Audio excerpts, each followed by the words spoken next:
Okay, how's it going, everyone? Welcome to another episode of Stay on Your Bike podcast. Today, I'm pretty excited because I'm going to be chatting to an amazing bike rider and also one of my best mates that I've met through biking. So, without further ado, let's get cracking and welcome on Kelan Grant. How are you doing, pal? Very well, thank you. That was a lovely intro. Um, Pleasure to be here. I remember a couple of months ago now, you were talking about starting this whole podcast thing up, and to see it blow up in the way it has, it's pretty cool. So good job, and honored to be on the show. Yeah, well, thanks for coming on. I mean, you were one of the few people that you were saying to me I should do it and stuff. So yeah, thanks for your support and thanks for believing in it'll be a good thing, and hopefully we'll get a ton more Irish listeners and viewers on because you're one of the biggest mountain bike stars that's ever come out of Ireland, which is amazing.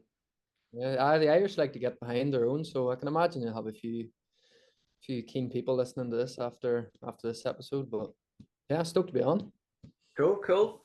Well, first of all, how are you doing at the moment? You know, you're on a brand new team, which is I love to see. I'm a bit sad because I miss hanging out with you, but I'm stoked you got on a new team and you seem to be going really well on the e-bikes. How are you enjoying that? Yeah, it's strange that not having you here, to be honest. Definitely a bit of something to get used to, but I feel like this is like the longest we've went without talking for probably 6 years. I know it's mad. It's crazy, but no, this year has been very different. It's been really exciting. Brand new team, new bike, new everything. As saying like the only thing that's the same as last year is literally the goggles I'm wearing. Everything else is completely different. So it's been cool. So new discipline as well for me. So we started the e-edr, new team, brand new team. So for all of us, Rotwild Schwalbe Gravity, and came about. Good friend of mine, Torben, who races the EDRs last year as well. He was on like a German team with raw bikes. I don't know if you remember. Yeah. We got speaking in Chatel, and he was kind of hearing all these rumors about people shifting to e-bikes and stuff, and their team was kind of sort of going to up it to more of a professional level as well. And it sounded really exciting. And to be honest, it all happened quite fast. Like spoke to those guys, flew out to Germany, Rotweil in the factory, and just got things signed pretty quick. And just a tremendous group of humans, really, like really care about each other and all look out for each other, and they run a really good program as well. So yeah, it's been an amazing start and a lot of learning. Very different. Even the sport look to the naked eye, it's very similar to normal enduro, but it's very different. But it's been a mint start to the year. Really enjoying myself. Cool. Well, yeah, I mean, I was made up when you told me you'd got on a team because, we were obviously everything that went down with Nukeproof, and that was a real shame. And, but even before that, the budgets were getting cut and stuff, which was, out of my control. And it was, becoming a bit of a, I don't know, less fun for me when all that was happening. And it was just a bit of a struggle, but I understand, the way the industry's in. So, when I heard you got on that program, I was made up for you, and I think credit to you as well as being a good racer. You really understand um, networking and speaking to people and just basically being a good person as well as all the stuff you do on the bike, and your love for bike riding is it kind of, I think maybe that's why I get on well with you, that we both don't just love racing, we just love bikes and riding bikes and love bikes. And Being part of it all, really, like, isn't it? Like yeah, as much as absolutely racing is into my core, I like just being part of the bike scene is really important to me as well. But yeah, like as you say, some people think, oh, I'm so lucky getting on a team and lucky getting this, that, and the other. But like, you kind of make your own luck in this game. You have to be in the right places in the right time and speaking to the right people. And you know, every opportunity counts, just even if it's just absolutely nailing a turn in front of the right person, like it can go a long way, I think, in this sport. Yeah, absolutely. And there's the industry and the sport is pretty big. That the whole mountain biking world is, it's a big thing. And you've got your world champion Loic Bruni, Sam Hill riders, and they're always going to get sponsorship for the out and out race results and what they can do on the weekends.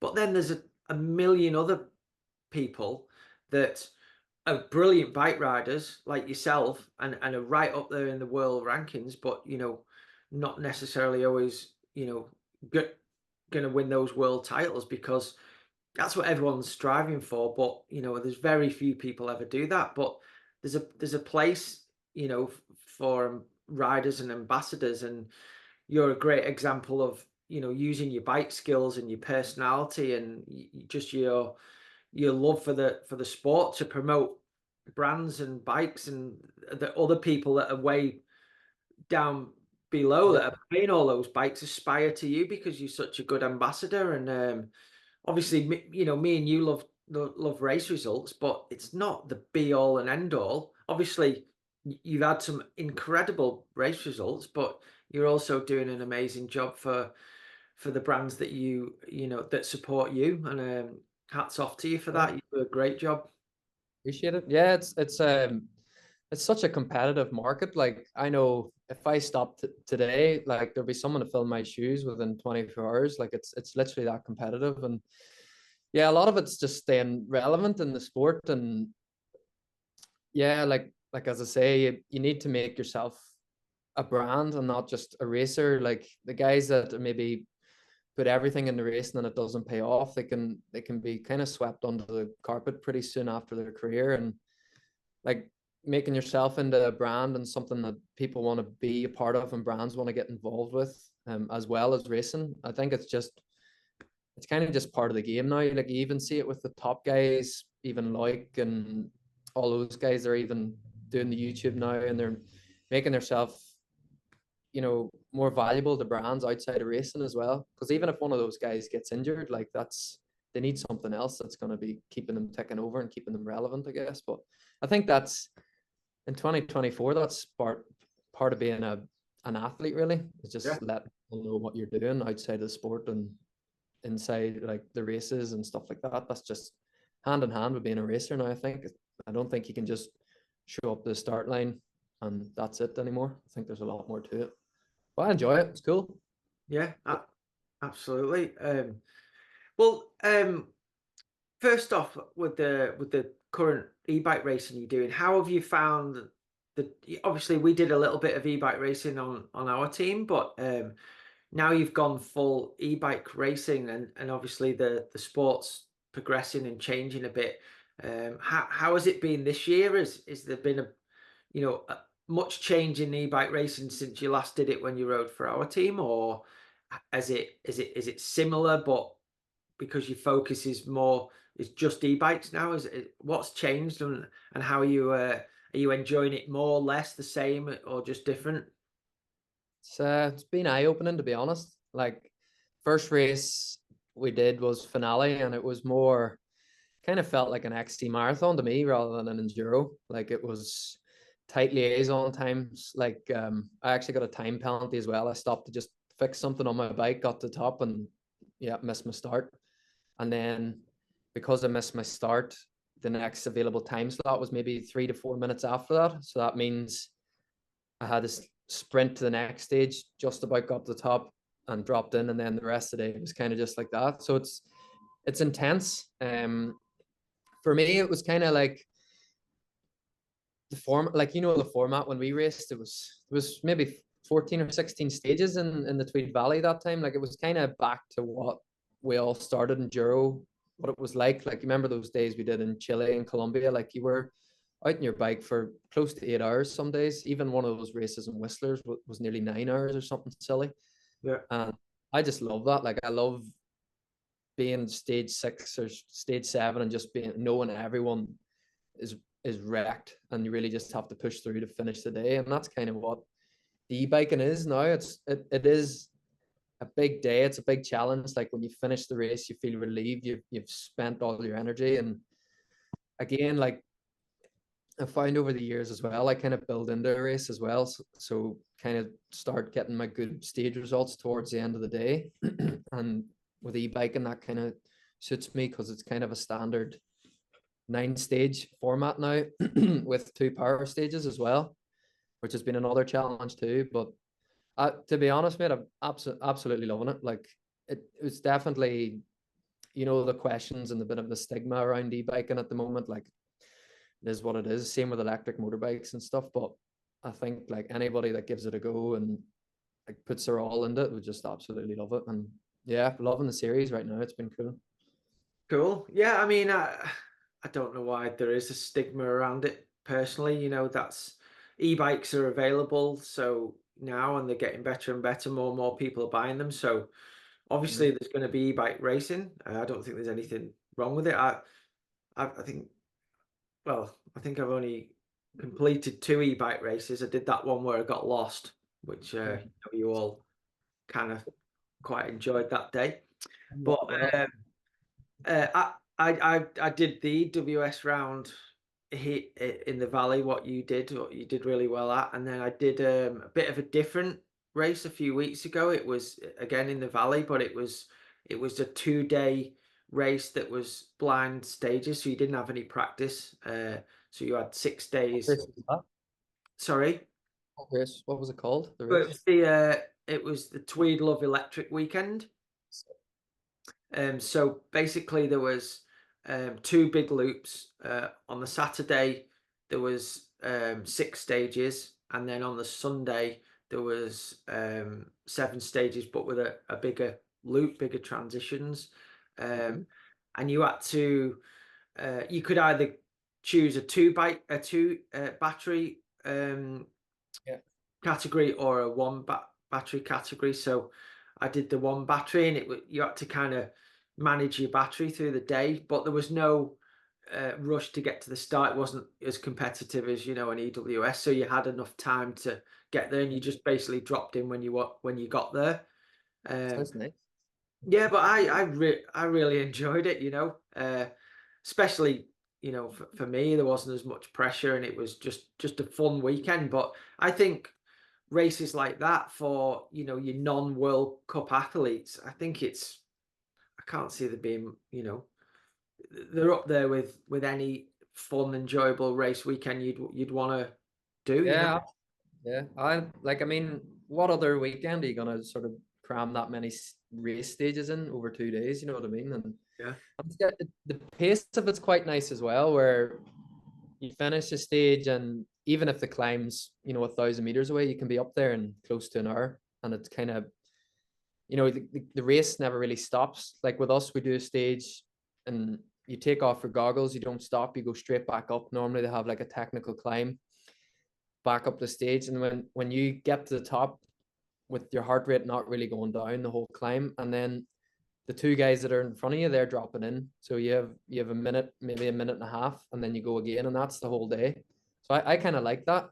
Like I love enduro too, but that sort of when you finish a liaison and you have 40 minutes to your start time, I never really like that. I like kind of just once you get start the stage, you just keep going all day, and it's kind of like easier to stay in the zone almost. You know what I mean? You don't really leave that sort of feeling. yeah, and I think for me, I get less nervous when it's like that. Yeah, 100%. Yeah. Um, but I don't know if it's probably different at the world level where you're pushing like that all the time. But what I found is obviously after the race, I'm absolutely spent, and I'm spent, you know, on some of the stages, but my legs don't get quite as blown out as like pedaling around on a normal bike all day. So I actually enjoy the actual stages a bit more on the e-bike. I don't know if that's the same with what you're doing or not. I'd say the opposite. Would you? Yeah, like there's this whole debate what's harder, but like an actual EEDR, you spend very little time on a fire road. You know, you remember in Tweed Love, they had us going up all these slippy climbs and basically power stages for liaisons. Right. As soon as, like last week, we did in Leogang, we did a power stage, which was nearly 2 minutes, full gas, max heart rate. And then as soon as you finished that, it just kept going. And you just kept going up for another 20 minutes up this technical climb, like slipping, having to push Right. all. And then when I got to the top, same again, there was two guys in front of me, they dropped in, and that it was my turn. So it was like, Wow.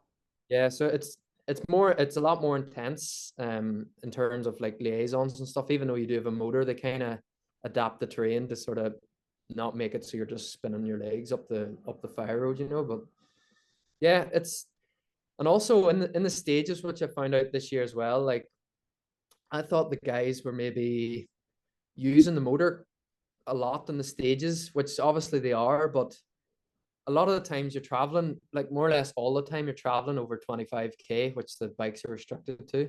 Yeah. So you're essentially just pushing this heavier bike in above the motor all the time, which gets pretty exhausting after a while. But I would definitely say I'm more full body fatigued after like a full e-edr than a normal edr. Yeah, for sure. But Yeah. I get what you mean, like in a different way. Like it's a weird one. Like in a normal bike, you kind of grind up a fire road and your heart rate's up. In an e-bike, you do have that assistance, but you're constantly, you know, trying to get up slippy terrain and up roots and rocks and stuff. So you're never really relaxed cycling up back up to a stage, if that makes sense. Yeah, for sure. I mean, I can pretty vividly remember that race we did here in the wet with the 14 stages, and I remembered. on the third loop, I was literally just a passenger, Yeah, uh, that's it. Like, holding on for my life. But you know, you guys are a lot fitter and stronger than me, so I just wondered. But do you think that they've got um the balance right yet with the e-bike racing, or do you think sometimes, you know, like you mentioned, you just had to fix your bike and then you miss your start time? Do you think it's too close now, or do you think that's the way it needs to be? it's the way I like it. But like, I mean, if you get a, like in finale, Torben had a mechanical, and he was a couple of riders behind me, and he came down, and I turned around and gave him as much help as I could to fix the chain and tire. And eventually I just had to say, sorry, I need to go, turned around and dropped in. And then he just had to drop in with a mechanical. That was it. Like, he didn't have time to fix it. So as much as I wanted to be sort of high pace, yeah, it'd be nice to not throw away maybe someone who's leading the race because of something really small like that as well. Yeah. Also, they've changed now. When we did it, it was a 3 battery loop, right? Yep. And I feel like in that race, you kind of just did 3 boost laps, so you just stuck it in boost and you didn't really worry. Now we do 2 loops, but there'll be, you know, 1,200 meters plus a loop, so, and you can't quite boost that on that terrain. So Yeah. you have to manage, it's quite a lot of battery management in it. So it could be quite a lot your eco and trail depending on your whatever brand you're using, but you have to really manage your battery. Like, there was a lot of guys in finale dropping into the last stage just with dead bikes because, you know, didn't manage the loop correctly and stuff. But right Christ. now the format is 2 loops, 2 batteries, 2 power stages, and normally 9 stages altogether. Okay. That's And the main thing. I was looking at the results from last weekend, and I noticed that I was away racing myself, so I wasn't able to see everything that was going on. But I noticed you had like a really bad first stage, but then you had like a third and a fourth on stages. Do you want to tell us how that race went and what happened? Yeah, last week it was a bit of a week from like a day from hell for the race team. Like, we got a new mechanic, Lawrence, who is actually one of the top guys at Rotwild. He's like a engineer there, and yeah, he's fantastic. And we were just saying how relaxed it was the day before the race because he had all the bikes perfect. Him and Lucas worked all evening, and it was just everything was going perfect. And we were like, this is probably the most relaxed we've ever been coming into a race. Like, the bikes are mint, everything's working perfectly. So yeah, did the hugs and fist bumps leaving the pits, and it was all good. I went over to the stage and, you know, got my timer. And yeah, they called me up on stage. I was like, yeah, Kelan Grant's next. So I rolled up and I looked down, my tire was flat. And I was like, Oh no. what? Yeah, so I had a flat tire, and Helen actually left the pits and her motor actually gave up as well. So they were panicking to change a motor just before her start too. So it just went from super relaxed to chaos immediately. And that's just like, we've done it before as well. Stuff like this happens in races. It's no one's fault. It just happens. So yeah, the first stage was one of the most technical power stages you'll ever see, and just rolled into it with a flat tire. And yeah, the bike was spinning on the wheel, or on the rim was spinning on the tire and stuff, and just had to run it. And yeah, lost all the time and spent the rest of the day battling quite well. Really, I was getting top fives and a couple of top threes and stuff, and Yeah. made some time back. But like, once you lose that time, the race is kind of done, you know. But no, I feel like I'm riding really well at the minute. Just one or two wee things here and there that just hold me back from kind of getting that top result. But like, I think we're really close. Like, the teams, it's a brand new bike. Like, the engineers are still, like, asking us a lot of questions about the bike and feedback and stuff, because it's brand new to everyone. It's a new team, brand new parts for me that I'm still figuring out. And I think it'll just take a few races just to really get that dialed in. But I feel like I'm riding really well, which I'm quite happy with. Riding sort of the best I've been riding in a few years, I think. So it's, yeah, Cool. it's just a matter of time. Feeling pretty confident and just biding my time until it kind of all comes together, really. Oh, good stuff. Yeah, I mean, and what are the is there a certain type of stage that you seem to be doing better on than others, or is it just a bit random on what happens on the day? I feel, yeah, the ones that are quite fast and rough, I seem to be doing well on. I don't know that. I feel like the e-bike favors that. Like, it just it's just, you know what they're like. They're just stuck to the ground at times, and there's maybe a rough section that maybe you would maybe back off a little bit because you wouldn't want to get bucked on the bike. You can kind of just let her have it and plow into it, and the bike's going to be a bit more stable than a normal bike. And saying that too, though, like, there's tighter stuff as well that the normal bike's going to be faster on. But yeah, we've had such a mixture this year already that I've done well on most very terrain stages, except the power stages. We're still we're still figuring that out. Like, do you remember that part we did it this year as well? Do you remember the power stage and finale that was just outside the town, like the rocky steep thing? Yeah. Like, we went and walked that in round one, and we're like, right, this is probably gonna be like as hard as it gets. And I tell you now, that's probably the easiest power stage I've done this year So, compared to the rest. Yeah, they're insane. And like, hats off to the top guys that are just absolutely putting time into this. But again, we'll figure it out. We just need to find a balance of what's fast and what's like doable, and we'll get there. and how much time and prep are you putting into learning how to do that stuff? I know we did it, on some of our team trips just for fun and stuff. We'd all, do it and practice bits. But now is that a big part of your preparation, your training now? As of last weekend, yes.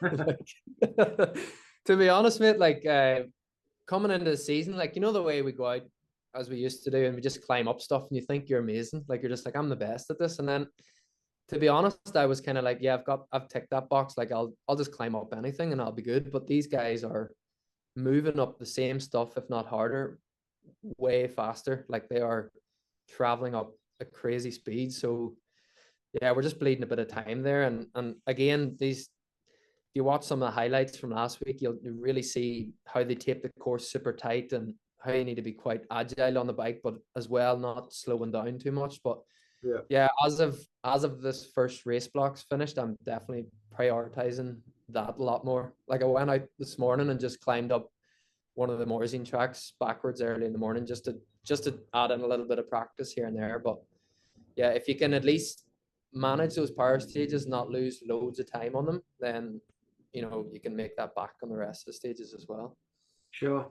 And on the Rotwild, you on Shimano motors? Shimano motors, but we've got the race motor, which is quite nice. It's making like, it's definitely a more of a competitive motor. Like, we can see Ryan Gilchrist, he's starting to win the odd stage on it now. But I think before, like back when we used them before, they weren't really a competitive motor. You just kind of lost time and that was it. But yeah, the race motor is, you know, not going into too much detail on it, but it's just a little bit of fine tuning that when it gets to that super steep technical stuff, it just kind of helps you carry over a bit of speed. But like the motors, they're all restricted to a power and a speed. So, you know, it is fair game at the end of the day, really. But and now on your race bike, have you got like the overrun that we were always looking for the technical climbs? Yeah, it's a little bit more. It's not crazy. Like it's not meters. It's like when you're on that steep terrain, it could be inches to feet, really. Right. You know, the difference, it's the difference is sliding on a route or just slightly getting over it and keeping going. But yeah, watching some of the highlights back, I reckon there's a few guys have a bit more overrun than us, just by watching some of the videos. But I think we'll get there eventually. Yeah. Cool. Well, obviously, I've not been to the races this year, but I've been following it, watching the highlights, and I noticed from the last race, the level every year goes up, and the speed that the top enduro guys are racing at is incredible. But um, to me, it only shows a very small amount of people doing it. But obviously, Martin Mays won that race at the weekend, and uh, the the speed he was going on his e-bike looked way faster than I've seen him ride on his normal bike.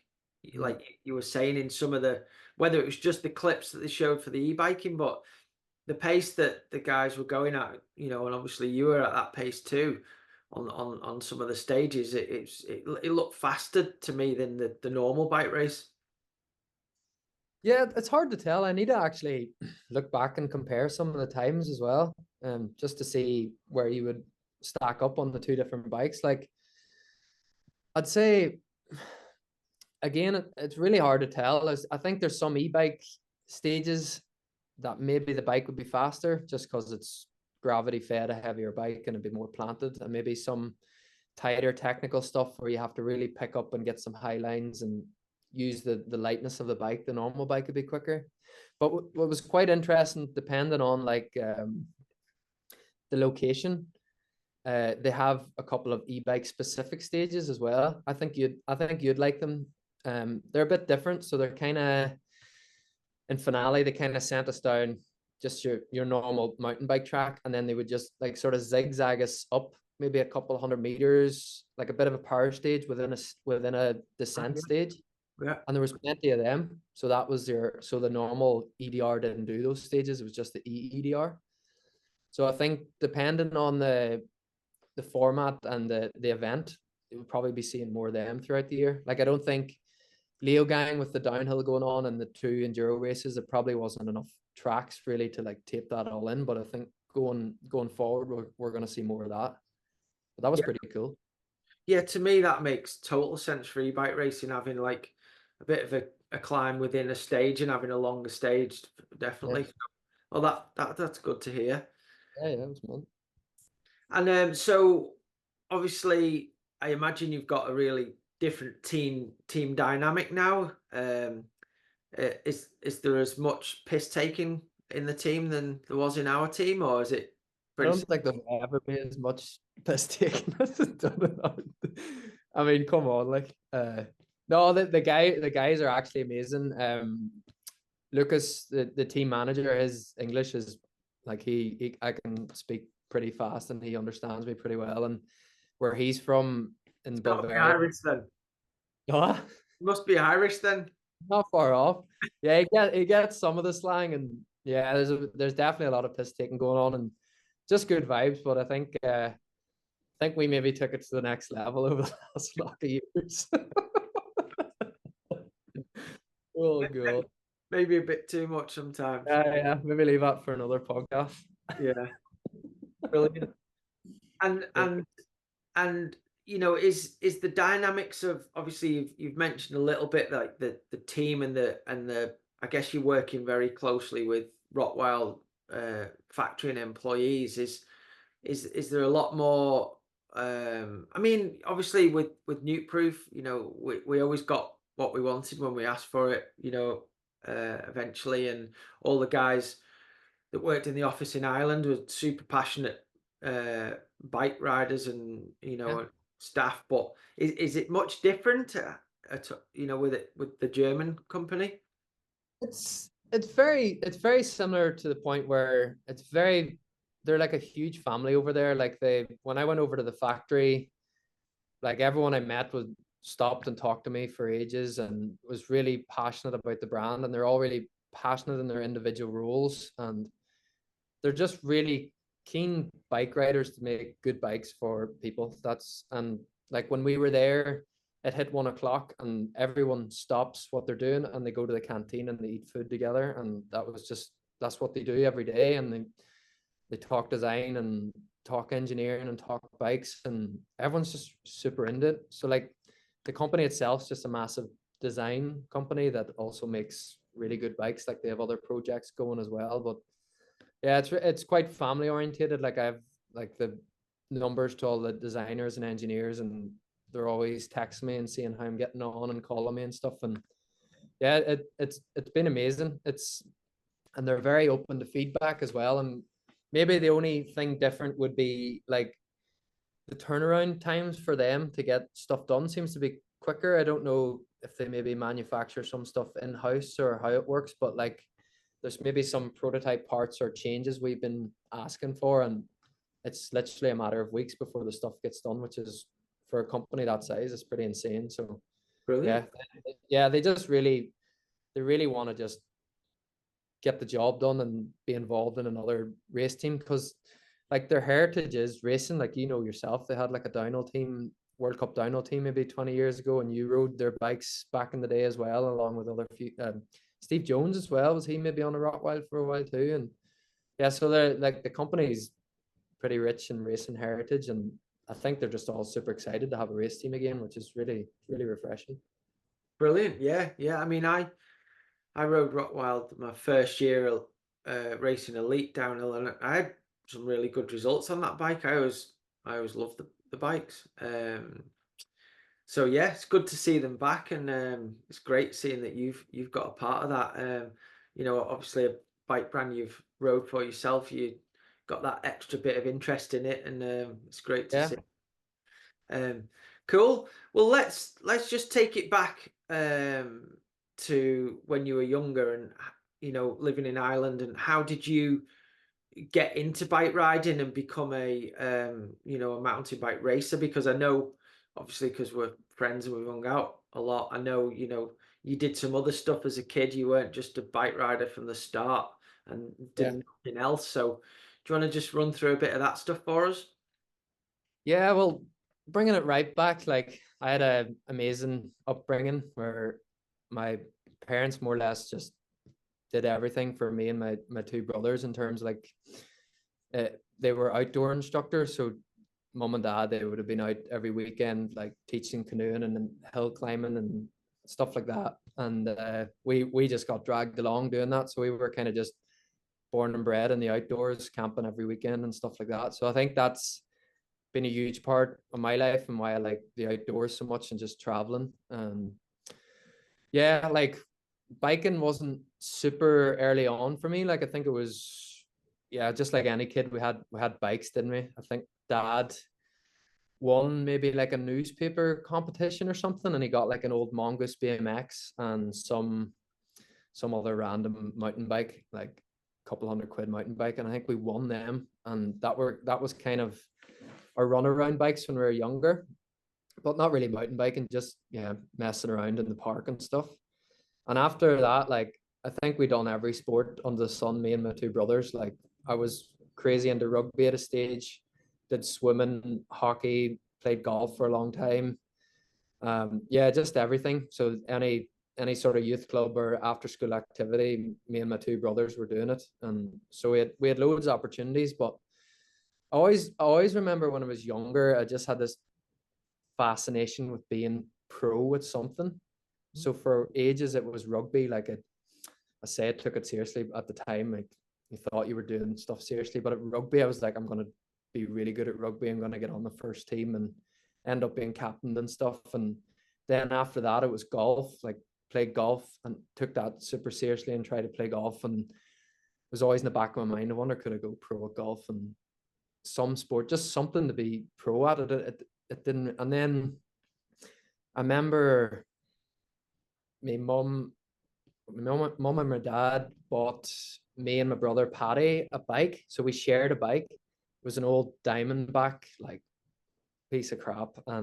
But I just loved it because it had 3 cogs in the front. So you had that little tiny granny ring and you could just wheelie it up anything. So it was the best bike in the world to me. But I remember my brother, he was always going up to the local forest in Gorchin and building tracks with his mates and taking the bike. So I couldn't really go. I don't know if I was just too young at the time or he didn't want me hanging out with his mates or something. But eventually I was allowed to go up and like see this track that they were building. And yeah, everyone had their own bike except me and Paddy. We kind of shared one. And just, yeah, he done a run and I stole it for a bit, did a few turns, and he rode it until the bike was just completely ruined. That's kind of how it started. After that, I think we got our own bikes. Dad entered us into a race. I think it was in Bigwood, I think was my first race. It's actually right beside where I live now, up in Newry. And this was this massive hill. There was a downhill race on it, and it was like all these pros were there, and it was just like a national points series in Ireland. And now I literally don't ride the hill because it's that small. But back then it was like the biggest thing ever. And I remember dropping into the first turn and then my V brakes getting clogged up and then just having to drag the bike down the rest of the track. But I thought it was sick. Didn't really like get into racing massively then. That would have been junior. Kind of skipped the junior thing. Was sort of just doing rugby and golf a bit more. And went to university and did a design degree, and then kind of got back into it then a bit, like the first couple of years of college, and did an enduro race. When was it? A gravity enduro, just Caldwell Cycles, one of the bike shops at home. Paul owns that. He's a legend, and he gave me a bike for that, and I did okay in the senior. I think either won it or came second. I can't remember, in like the senior category, so not the elite. Yeah. And after that, I think I did my second enduro race, and I got a Nukeproof from CRC then. So like it was like the Nukeproof development squad then. So it was like who was on it? I think it was Kipper was on it, me and Chris Cumming. Mm-hmm. I think the idea behind that was to do some downhill.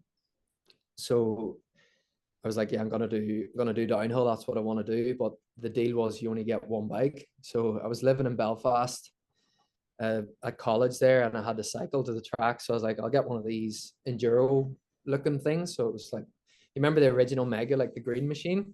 Yeah. Sick bike, loved that bike. So I got that instead of the downhill bike, so I would ride it more. And yeah, did my first sort of proper enduro race in that, and ended up winning the thing by nearly like a minute. Wow. And I was pretty shocked by that because yeah, there was a couple of fast guys there, and I was like, right.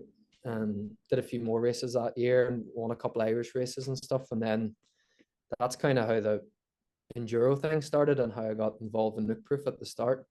But And was yeah. that after? Because I remember you telling me you had an Iron Horse downhill bike at one stage.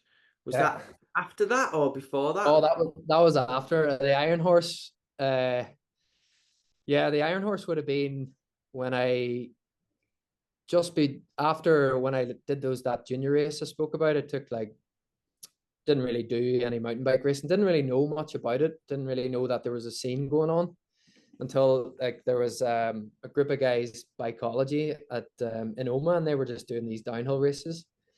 And yeah, so I needed a downhill bike, and of course I was following it at the time with Sam and stuff, and he had this Iron Horse, and you know yourself, it was just miles ahead of any other bike at the time. And I remember sitting in my room like sketching pictures of this Iron Horse someday. I was like, that would be the dream to own that bike someday. Like, but it felt so far away at the time. Like it was these, I don't know how much it cost at the time. Like it was thousands, and it was like, that's not going to happen. But I'm just sitting drawing pictures of this thing anyway. But one day on eBay, this like it was a size too small Iron Horse Sunday popped up, and it was going pretty cheap. And I think it was just a frame and a few bits and bobs. And I was like, maybe I could build this up. I think my mum gave me the money to buy the frame. And yeah, I ended up riding on like a medium Iron Horse, which would have been probably about the same size that Sam was riding. And I'm 6'1". So it was like way, way too small, but I didn't care. I was like, I have an Iron Horse. Like this is kind of my connection to sort of Sam in a way of being a super fan. And Yeah, yeah, I crashed my brains out on that. I think it was just way too small, but absolutely loved it. brilliant. And then, did you ever think that, obviously at that point, I guess you never thought you'd end up being on the same team as Sam. So was that even more special for you when that kind of come about?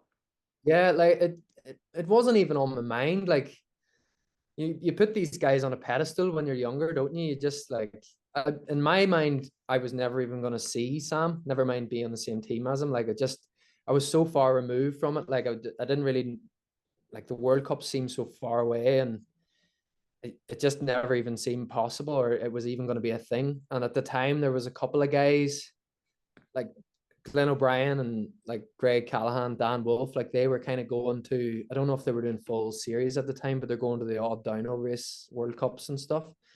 But it Were, just seemed so far away for someone like me that was just in a senior category, kind of just kicking around.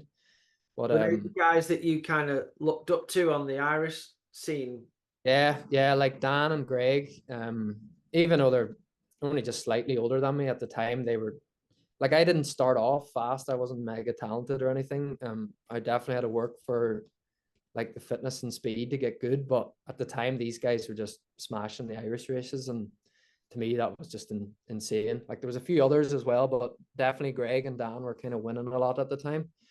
So that kind of paved the way a bit for me. It was kind of like, well, these guys come from the same place as I do, and they're doing the same races as me. And then the next step's kind of getting to either the UK or Europe and seeing what happens. Hmm. And what do you think? Obviously, the combination, you got the green mega because you could ride to the trails on it, and was it just a time in Ireland where would you say that the enduro scene was taking over from the downhill scene? Because when I started, a long time before you, there wasn't enduro racing, so it was kind of cross country or downhill, and I did downhill. What was that the reason why you went enduro rather than downhill racing? Yeah, like at the time, Niall Davis had running the Gravity series at home, and like Jerome Clements and Joe Barnes and all those guys were coming over to race this in enduro. And I was like, what is this crack? Like they're just cycling up the hills and racing basically downhill. And yeah, and at that time as well, everyone was kind of sort of toying between the idea if they have to have a downhill bike and a cross country bike, or can you just have one of these sort of mid travel do it all bikes that'll do everything? So I think that pushed it a lot. So everyone was like, well, if I'm going to have one bike, it's going to be this sort of enduro bike, trail enduro bike, and everyone kind of switched to that. And then another race series, the Vitus First Tracks, which Glenn O'Brien runs, it started as well. So it all happened very fast, where everyone kind of, I wouldn't like, maybe took a break from kind of just pushing downhill bikes up the hill and pedal up and raced it down as enduro and stuff. So yeah, that was probably 6 or 7 years ago, where it just absolutely started booming in Ireland, and yeah, kicked off from them, and now we have two really strong race series that back that up. Yeah, cool. And I mean, you've had some amazing success. Obviously, it kind of reminds me a little bit of when I was racing World Cups and UK stuff when I first started.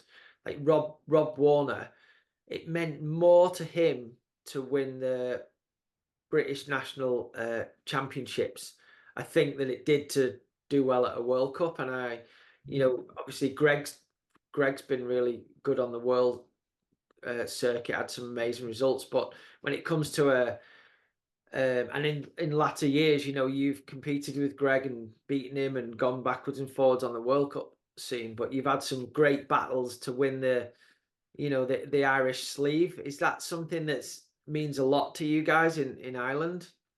Yeah, massively. It's the most stressful race of the year for the two of us. Like the two of us always say on Sunday morning Irish Champs, like I just don't want to be here. Like it's just it's stressful. Once you get racing, it's all good. But I mean, he's managed to have the sleeve the last 2 years. I had it a couple of times before that, but Yeah, it's a mega battle, and I think it's one of the most unique situations as well. Like if it's sort of down south, down his neck of the woods, I stay at his house. You know, he kind of caters for me, and then we go race together. Vice versa. It's if it's up in the north, and he stays at my house, and then we go practice and race together. And yeah, we like it sucks losing. Sure, it sucks losing for him, but it's also like he's one of my best friends, so it's nice to see him gain a title and have a sleeve for a year. But I think last year, after 20 something minutes of racing, it came down to less than a second they beat me by. And yeah, then the year before that, I think it was just over a second he beat me by. And then the year before that, I think I beat him by maybe 2 or 3 seconds. right. It's been insane. Like such tight racing, and I think every year we both just kind of are we're just on it for that race, and it's normally it seems to be the two of us just kind of battling it out, even though there's a lot of good, really young talented riders coming up and a lot of fast elites, but it just seems to be the two of us kind of title fighting every year. But yeah, it's good, it's sick, it's cool. Good stuff. And are you going to be able to do that again this year, or Yeah, you have a does Rotwild have a normal bike as well as the e-bikes? yeah, like I said earlier, like well, from the start, before I signed the contract, I was like, I'm all into this e-biking thing, but I definitely want a normal bike and to have at home to ride with my friends. Like you know yourself, like if you're riding with your mates and you're on an e-bike, it doesn't quite work out unless everyone's on an e-bike. So the guys went to town, like Johannes, the engineer there, he was just like, right, this is obviously a priority for Keelan. So they went and they completely made a bracket for one of their smaller lightweight e-bikes to make it into a normal bike. They 3D printed like a hollow battery casing, and now I've got a normal bike and I've brackets for, you know, when I say bracket, like an adapter for the cranks to go on, you take the motor out and put this adapter in.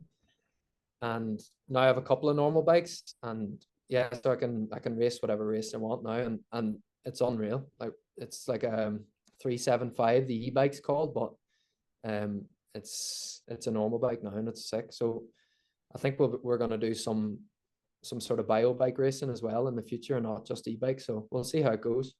Great. That's good. That's really good news to hear. Yeah. And obviously it seems like all of a sudden, obviously it's gone over the last few years, but the level of some of the Irish riders now has, gone through the roof. You've got Oisin and Ronan, like basically, winning World Cups all of a sudden. Hmm. Um, what do you think's happened there? Just something in the water.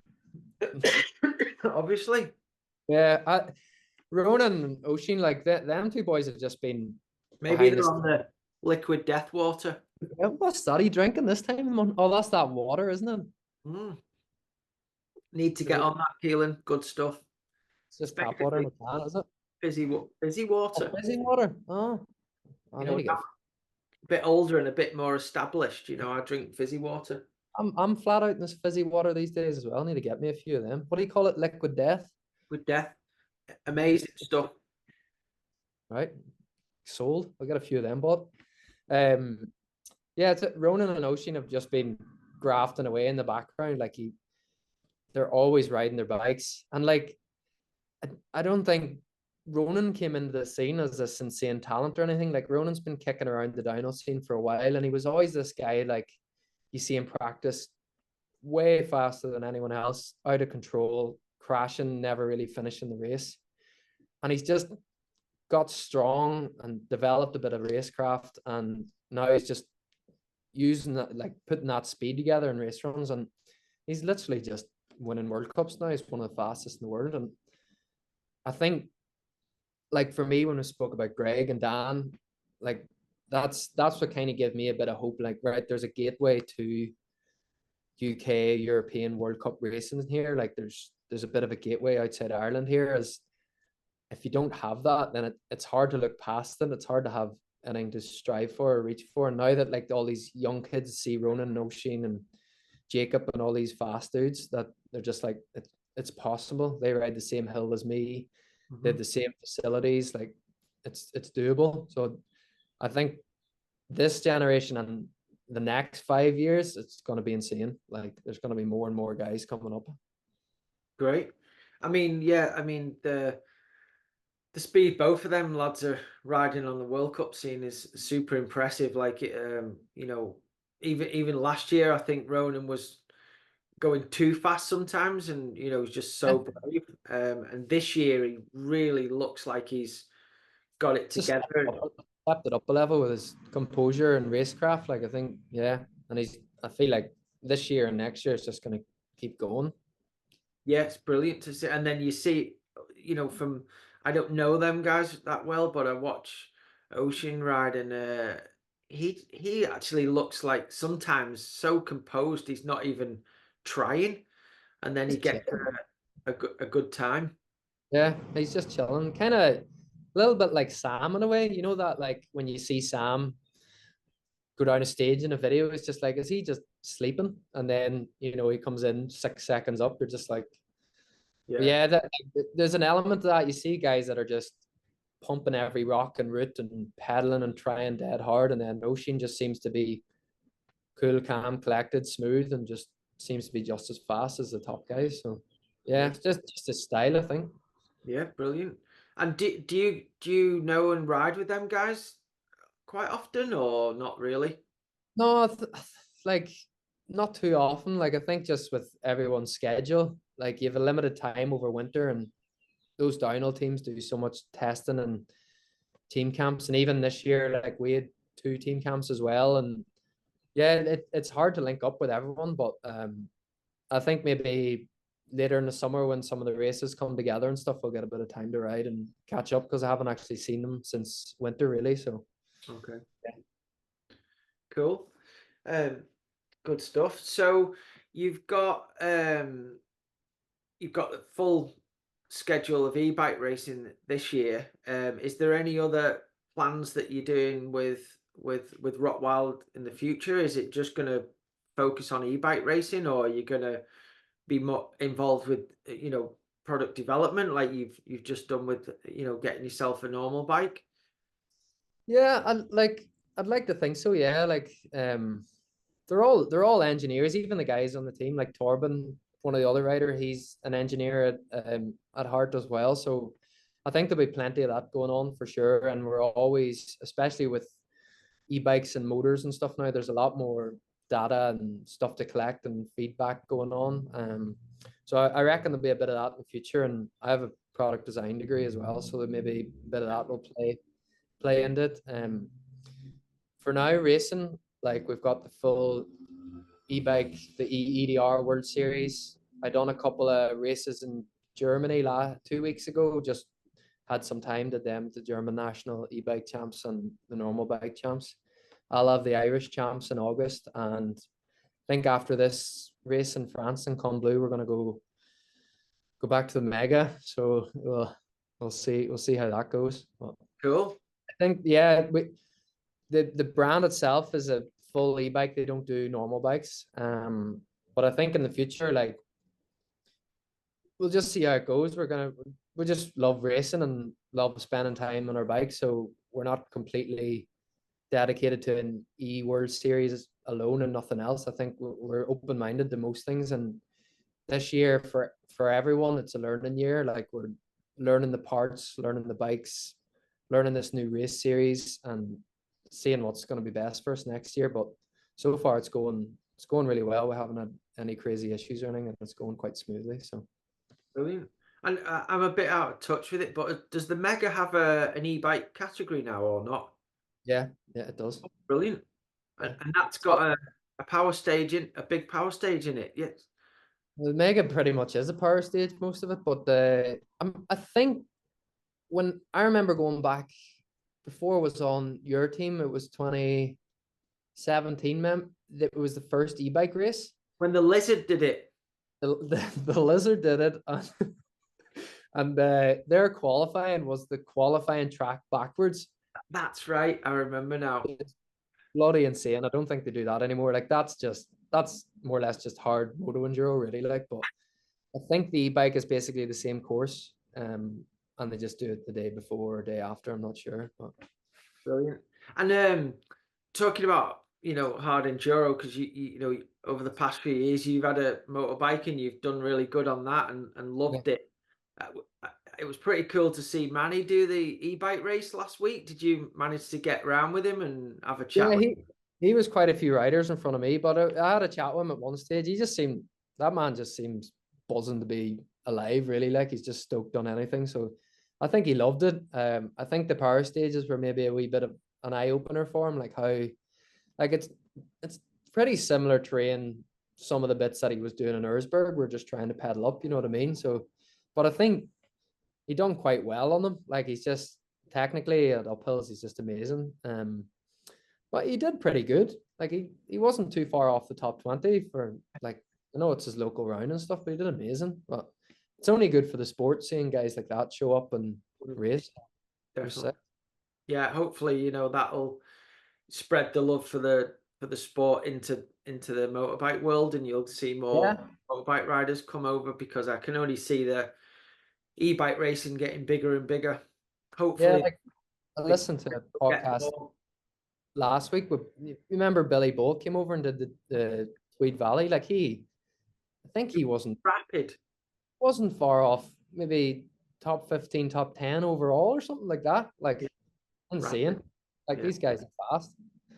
Yeah, I mean, if you can ride a motorbike like that and you ride push bikes as well, like you're going to be fast, aren't you? Yeah, yeah, yeah. They're nutters, them boys, but Yeah. hats off to them. Yeah. But I'm sure they think, the same as our sport. The top people in our Yeah, sport must think are amazing as well. yeah, for sure. So, cool. Well, let's talk a little bit about the times we had on the team, and the different riders you've been teammates with and stuff. Also we had fun as well as we were trying to achieve the best we could for the team and ourselves. You know what's the best parts of the time on the team that you've taken and you'll use moving forward, and the athletes we've had as your teammates and stuff. Yeah, it was a 5 or 6 years I was on the team. It was just, yeah, it was kind of just a traveling holiday with all your mates, wasn't it? We're doing bike races on the side. Like it was insane. Like I think the first trip we did together was Windrock, wasn't it? We did like a SRAM test camp then. I blew off about 15 million tires on my first day, so that was a nice start to the team. I remember just rolling down every run with this Michelin tire dangling around my rear mech into the SRAM tent in front of all these factory teams, and I was like, what am I doing here? But I do uh, remember that. yeah, yeah. I was racking my brains thinking, what are we What have doing I done? wrong? What's going on? Until I followed you on the bike when we just went out riding for fun, and then realized that you were literally trying to shrap your back tire off on the tarmac. And I thought, Keelan, you need to think about what you're doing a little bit here. Yeah, I remember like rocking up to the airport and stuff, and this it kind of just hit home a bit. I was like, there's Sam Hill, there's Nigel Page, like this is the big leagues now, and I need to ride another level up from what I've been riding. And I kind of wish I didn't do that because it like at the start of the when we first started the team, I was crashing and getting so many mechanicals because of it. I felt it was only from myself, but it was kind of I needed to push. I'm at a world level now, so I need to ride faster. But if I was like giving advice to someone going on a team now, it's like there's a reason these guys put you on the team. It's because you're already quite fast and you just kind of build from there. But for me, it was like, all right, I'm on a team now. I'm full factory ride. I'm racing at a world level. I need to go 2 levels faster.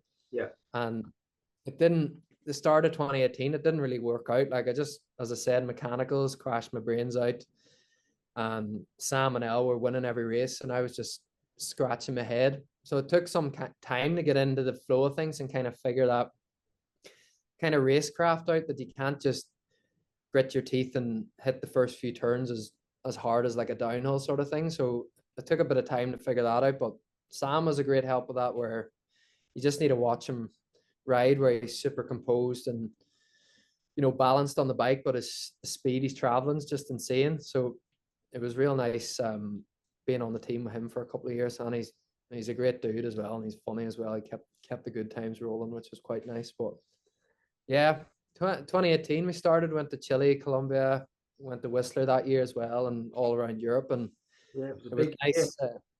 Yeah, it was a nice sort of start to like a pro career, I guess, just traveling to these great places and doing these awesome races. But a real nice start. Yeah, yeah, it was good. I mean, I don't know if a lot of people see it with Sam, but when Sam's motivated and um, racing is at the level that he can get to, he's not just winging it, is it? Is he's really smart on how he rides his bike. Like he thinks about it a lot, and he's very clever and calculated, isn't he? Which obviously he's got insane raw talent on a bike, but he's very smart, isn't he, with it?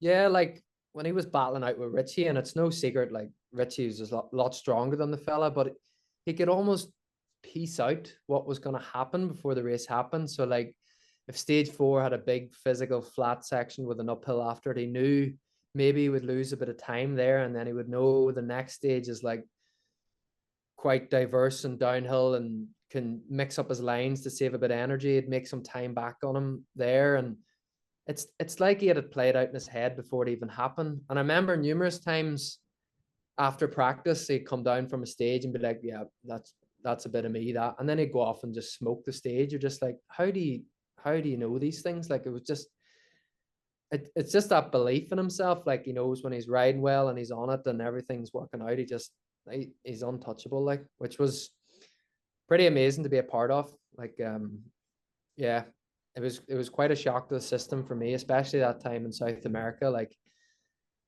when we arrived there, it was just like flies on shit, really, wasn't it? When all these crowds were coming in, gathering around him, and he was just an absolute god and a superhero, and he backed it up with the wins as well. So yeah, it was cool. It was cool. Yeah, that was definitely one of the highlights of my career running the team was that trip, and like just seeing how into it those people were, and like Sam, and then him winning, it was incredible, wasn't it? Probably a nice start to kind of switch, like proper switch to enduro too, wasn't it? Like he's made that was a risky maneuver. We're like, we're a downhill team, let's go to enduro, bang, 3 world titles. Like it's Yeah. Insane. At the time, it didn't seem. I don't know. It didn't seem as big as an achievement as it seems to me now. Looking back, now that I'm not running a team, it's like it's incredible what our team did. yeah. Not that we didn't have everything we needed, but we. When I say we, I was just a tiny part of it. You were a part of it, and what Sam achieved, and it was incredible, really. So yeah, But if you see the top guys, what they're like, how they battle for an overall title now, and to do it 3 years in a row, like I don't know, has anyone done that before? I don't know, but like it's pretty insane. Like we've seen Charlie last weekend, he had like a crash on the last stage, so he was leading the overall, and then he crashed on the last stage. I think he's eighth now. That was just one stage, one mistake, one error, and he's like just inside the top 10 now after one stage. So and it was the same back then, but yeah, Sam being Sam just done Sam things, didn't he? So it never panics. no, Yeah. Yeah, it was really cool, mate. And then obviously, another thing that we were all part of that we need to talk about really is like, and everyone was involved in this, like how amazing did we make the Nukeproof bike brand. I mean, Yeah, I go to, around where I live now. I live in a place where there's tons of mountain bikers. As I say, I went to Ardmores at the weekend. It's insane how many Nukeproof bikes there are. yeah. Same in Ireland too. Like, and it made me very proud when I was at home training in the CRC and Nukeproof kit. Like, you'd always get people staring and looking at the factory bikes, and it just it was it was quite a nice bridge for, especially at home in Ireland, like for them guys to feel a bit more part of the team. Like for me being there, it was kind of like that gateway where they could feel a bit more behind the team. It wasn't just a team in America they were so far removed from. It was like in Ireland, all the bikes were being built there and developed and stuff. So the guys in Ireland and the UK could feel a bit more behind it that way, I guess. And we were just same way Elliot and Corey and just riding around the valley on their factory bikes, and everyone could just stop and ask them and take a jump on it if they want and ask them any questions about it. Just made it more accessible and available, really, didn't it? It was quite, yeah. Yeah, yeah, it was cool. I mean, some of the the sponsors that I dealt with that became partners of the team, and even moving into this year, what never happened. There was a lot of people saying like how the image of our team is part of what they wanted to buy into, which was really nice to hear. That we were all a great group of people, great riders, but the whole image of our what we did was what they were really impressed with. Yeah, yeah. No, it was cool, and I think it spoke volumes at the races too. Like the pits were cool. We always had the nicest bikes, the best stuff on it, cool equipment, and like the pits were open all the time. Somebody wanted to stop by and ask a few questions, they'd come on in and say hello, jump on the bike. Like it wasn't that kind of shut off factory untouchable team. It was, I think it was friendly. People came around for beers after the races and stuff. And yeah, as I say, just super like a big proper team with some huge names, but felt like everyone was like a little bit of a part of it if they wanted to be, and Yeah, yeah, it was nice. no, definitely. I think we should look back and pat all ourselves on the back. I think we've done a good job. And then obviously I've had lots of different riders I've worked with during the team, with from the downhill to the enduro, and everyone's their own individual personality and have come from different backgrounds and stuff. But I'd say that you were probably obviously you're really easy going. You have lots of friends from all over the world, and I think that's where we're quite similar.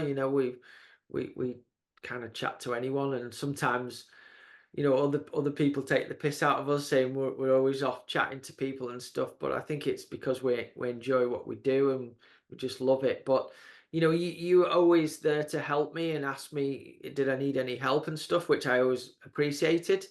Um, is that just your personality, or do you like doing that stuff as well?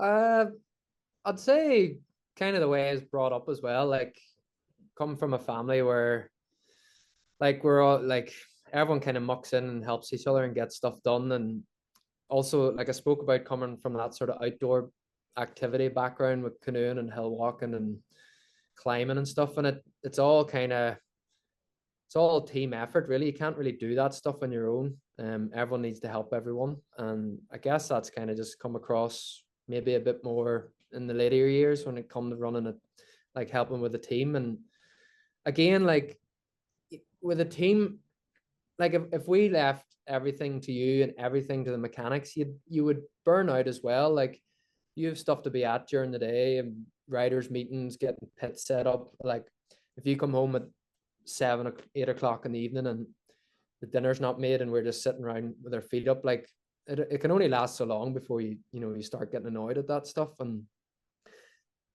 like it's a team, isn't it? So everyone needs to muck in. And like Sam was the same. If stuff needed done, he would help out here and there. And I mean, like we had everything we needed, but we're not a Formula One team here where we have a full set of staff and Swannies to cook us food. And massage us in the evening and get everything. So everyone just kind of had to muck in really. But and to be honest with me, it was a nice distraction. Like you could sit the night before a race and stress about what's going on the next day and watch GoPro after GoPro, or maybe go out and cook a bit of food and help out a bit more and clean up around the pits and stuff, kind of take your mind off it too, and Yeah, just makes things run a bit smoother, I think. yeah, yeah. Well, I appreciated all the help that you always gave me, and it was nice to do that. But yeah, I totally get it. I even doing little races that I do, it doesn't do me any good just to sit looking at footage of the track for tomorrow. I know that's important for you guys, but sometimes if I can take my focus away from what I've got to do, I'm not stressing out, and then I end up being more Yeah, relaxed and ride better. that's it. Like, yeah, like to me, spending the day before a race just stressing about what's going to happen, and I think even more so this year, I've learned that even more, like worrying about stuff that it's going to happen anyway, or it's out of your control, just it doesn't help anything. And I think that attitude bringing onto the team this year is actually quite good, because like it's high stress in the term where it's a new team, it's a new brand, there's a lot of people involved with this, and everyone's kind of worried about the outcome and how it's going to go. But I think I can like kind of portray a little bit of a relaxed attitude towards like Torben and Helen and Lucas and stuff, to just do what you can control, and outside of that, it just don't worry about it, and normally it works out. And I think some teams are different in their approach to racing, but is the goal with the Rotwild team to actually to win, or is that not the be all and end all at the moment? Is it more of a getting into it, developing the brand, and then hopefully working towards that? Yeah, 100%. It's to win. Like that's the behind this, I think. Like I don't know. Like I'm maybe in some of the stages I'm doing better than I thought I would before the season. So it does seem a wee bit closer. But for us, this is like a long-term project building towards, for me anyway, as a win. And like the whole ethos behind the team as well, like building up like we had in the past, just building up this cool, approachable team that brands want to be a part of, not just because of the racing, what we do outside it, media projects and team camps, and how we can give back to brands as well. So like I think the whole thing itself um is to kind of push Rotwild as well, and kind of maybe change the ethos of that brand a little bit, make it a little bit more accessible to the general mountain bike public, and let everyone know that like they're sick bikes. It's cool. Everything they do is it's cool, and we're just trying to push that a little bit more. And I think our team's doing a pretty good job of that so far. So, but as I say, it's like it's a few year long project, and it's a slow builder. But I think we've hit the ground running so far. It's been pretty good. Good. Yeah, it's good. That's good to hear. It's something that I like being a part of, a lot longer term project, and that's great that you're involved in that. I mean, taking it back to when I first started racing, I mentioned on the Rotwild, I remember seeing it was actually here I came to my first proper big downhill race in the valley here. I had a GT at the time, and I saw these Rotwild bikes for the first time. There was a Rotwild, it was called the Club Roost Rotwild team, and I was like, wow. What was the club roost? Club Roost were handlebars and stems. Because when everyone started riding, when I started, they had club roost bikes. Yeah, then they made a bike, yeah. So But it's a brand. yeah, so do you remember, you're probably too young, but when I first started, there was kind of a Zonic riser bars. Yeah, everyone had a Zonic B52s as well, and Eliminators. That's right. Yeah, but there was also another brand that was called Club Roost, and they had the little crossbar like a Renthal motocross bike Right. Okay. handlebar. Yeah. So our team was the Club Roost. Well, the team, sorry, that I first saw was Club Roost Rotwild, and I just remember because I didn't know much about suspension and mountain bikes or anything, but I just remembered seeing like how good those bikes seemed to work and how good they looked. And that was the first time I'd seen a Rotwild. And then um, that was actually my first year racing in the senior category, like you mentioned earlier. And then at the end of that season, I was moving up to the elite category in '98. And one of the riders on the Club Bruce Rotwild team that was in my category, he moved on to a giant UK team. So there was an opening for that team. They offered that role to me. I had quite a few other offers for like shop teams and different brands. Um, but I just from the start just thought, wow, them bikes look really good. Do. Yeah, I ended up riding for that team, and uh, it was a small team, but it was a team like your. So there was, we didn't have the support that you guys are getting there, but I just like felt part of a really cool, nice thing. Uh, Yeah, sure. yeah, They, and they still have those bikes in the factory, like they've all the old downhill bikes, race team bikes and stuff. And they still look pretty cool, like even though 20 odd years old. yeah, I mean, I had a shorter travel one that I raced slalom on and stuff like that. Nice. Um, did a few UK downhill races on it, and then I had the downhill bike that I got to go and race the World Cups on and stuff. And yeah, I love them.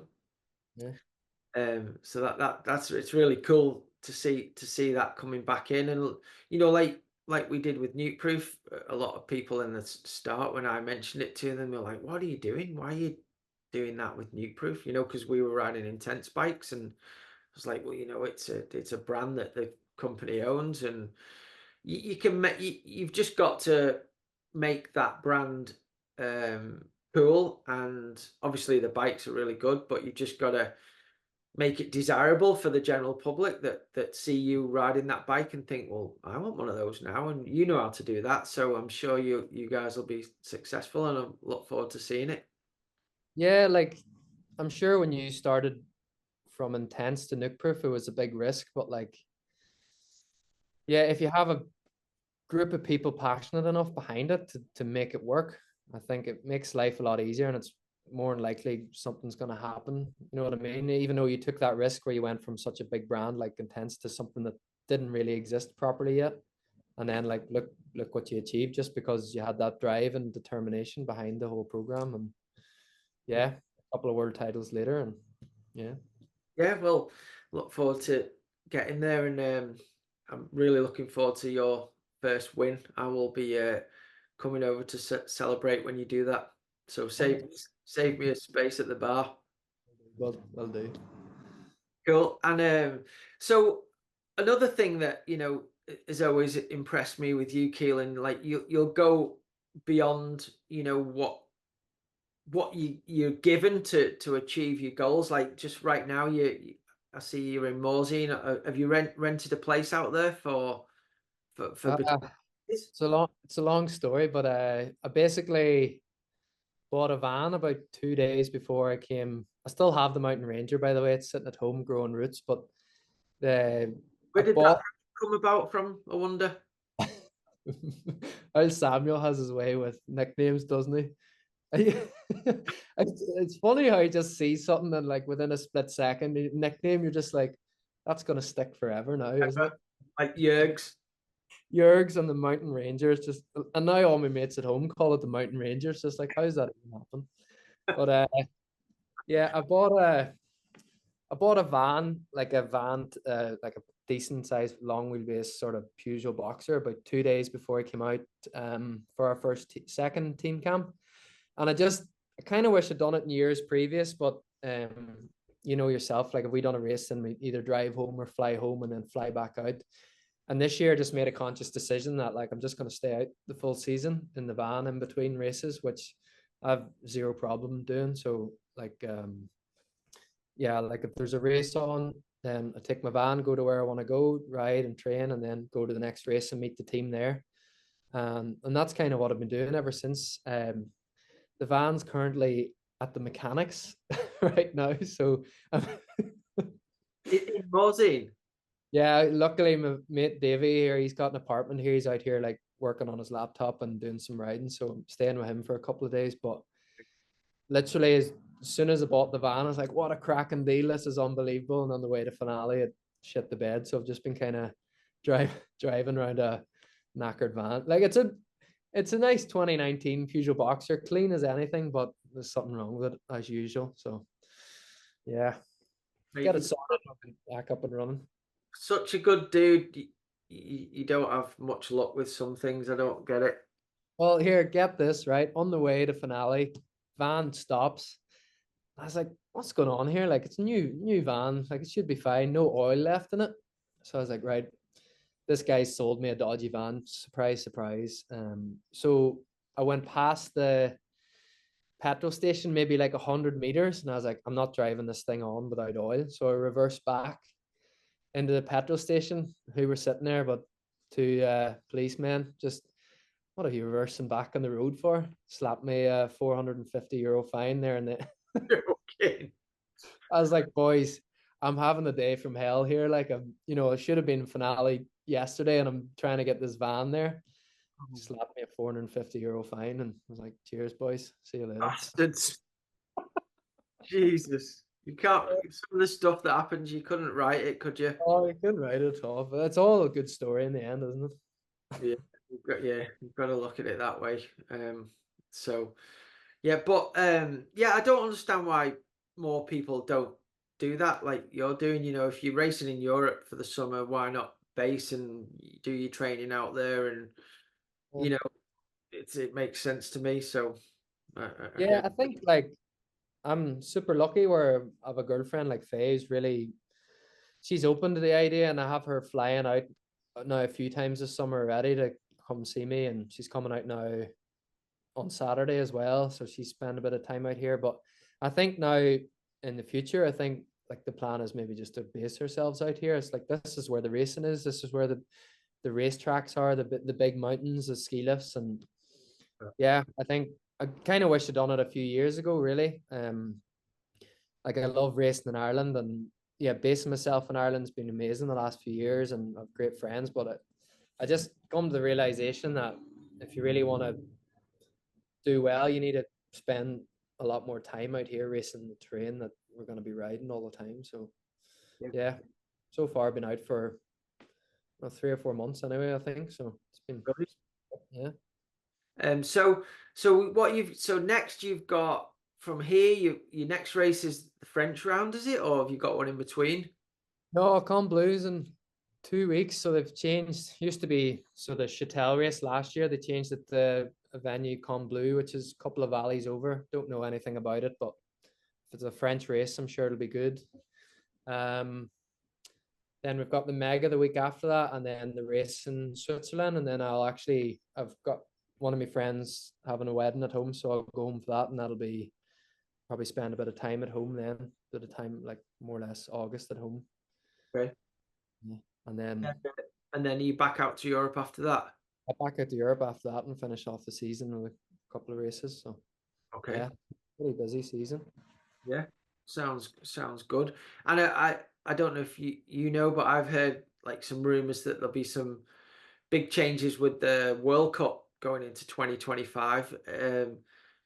Do you think, and do you want it to be the EDR series to be a bigger series with more rounds? Yeah, I'd like that. Like I think what are we at? Have we 8 races this year? Well, actually more now because the World Championship just got announced last week as well in Switzerland at the end of the year. Or not the where is it? Canada. And Uh, so when's that? What date's that? I haven't even I think it's the looked. 14th of September, I think is, or Ludenville's either the 14th and it's the weekend after. It's one of the last 2 weekends in September anyway. Uh, but yeah, I think we could do more races. Is Sorry. that EDR and EEDR? Yeah, both, yeah. So that's Sorry? pretty exciting. Um, yeah, I think we could do same with the downhill as well. I think we could do more races. Like I think 10's a pretty good number. Like we don't need to go full supercross and have 20, 25 races a year, but I think 7, you know, quite big gaps in between we could be doing stuff. But Yeah, I think more would be nice for sure. I think we've been needing more for a few years now. And with the e-edr as well as the enduro, obviously it's tough to try and televise and capture everything that's going on. Um, in your opinion, where do you see how do you see that improving, and what can they do to to make that more desirable for companies and brands and stuff to come on board as sponsors? It's a big question. Like, I think everyone's got their own ideas and their own formula. I feel like they probably could do a better job. I don't want to stick anyone under the bus right now because they've got a lot on their plate, the UCI and Warner Bros and stuff, but they have to figure something out to maybe compact. Like right now they're doing a bit of a highlights, but I think on the day there could be more done on race day to promote the racing, whether that be just more on the ground footage, live updates, and maybe filming the last stage, like a bit more like a downhill sort of format.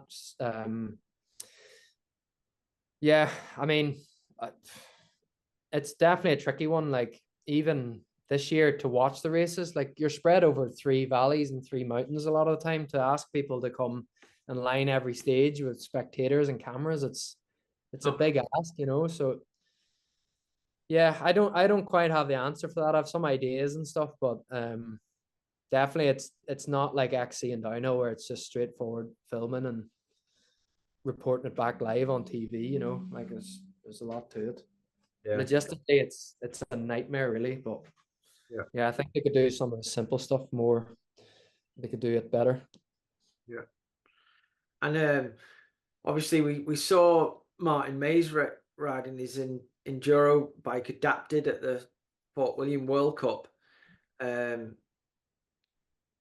do you think brands are going to start, you know, now downhill's got a bit of a resurgence, I'd say. Do you think that brands will start making um, enduro e downhill bikes where you can take the battery out and stuff to have like for instance, where I live now, you've got the Golfy on one side and you've got the downhill tracks on the other side with the uplift. If I had a downhill bike, that would be a really good bike to have here, and I'm sure it would in parts of Europe where you can't jump on a chairlift and stuff. Do you think that is going to get get more popular, or do you think it's still too niche a market?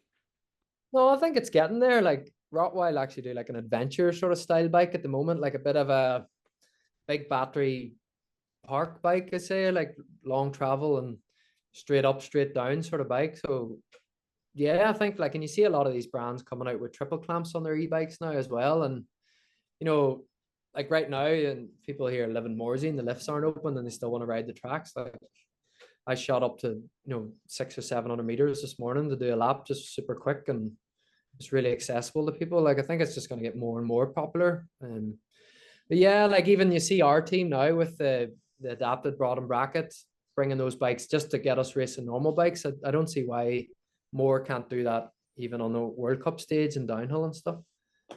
Yeah. Yeah, because I mean, I think sometimes, especially in UK races, and I'm sure it's similar in Ireland. You've got 300 plus riders trying to get on an uplift at a downhill race. You sometimes only get four practice runs in a day, whereas an enduro race, you're on your bike all day. If you had a downhill race with downhill e-bikes, you could just pedal up as many times as you want. Yeah, I think it's getting, especially out here in Europe, you can really see that's getting more and more popular. Like you nearly see more e-bikes in Europe now than you do normal bikes, to be honest. But here, you allowed a toilet break on this podcast, are you, or is that against the rules?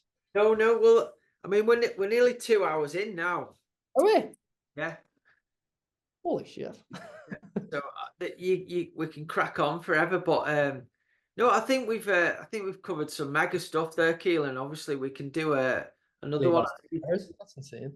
later on, but yeah, it's been really good, and you're really knowledgeable, which is I like talking about that stuff. So thanks very much for coming on. And yeah, I just want to say well done on your results so far this year, and I'm looking forward to you. I honestly think you know, you can get on that podium by the end of the year. So I'm got all my fingers crossed for that. That it just all goes together right for you on the day, and I'll be stoked for that to see that happen.